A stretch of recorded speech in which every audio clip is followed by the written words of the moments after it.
Hi, this is Caroline from WDBNK, and today's recipe will be Fatayer with wild herbs. For the dough, mix 100 milliliters of hand-warm water with a jaggery. Take a small cube of jaggery or just a spoon of sugar. Add some baker's yeast. Now 250 grams of flour, a spoon of salt, a bit of pepper, and now I add my yeast.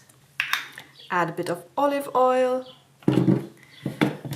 Mix it and it can rest for about 15 minutes.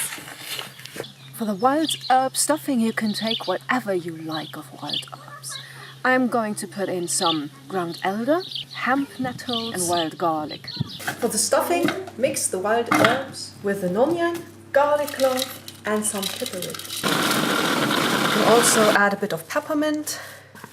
In a pan, roast some sunflower seeds. Season the stuffing with salt, pepper and some olive oil. This is a great salad as it is. Make the Fatayer. Just roll your dough. Put a bit of filling in the middle. Moisten the edges with a wet finger and form triangles. And now put them in the oven for about 15 minutes on 200 degrees Celsius. What I like in salads are pea shoots. They grow fresh in spring and they taste really fresh of peas. They're delicious.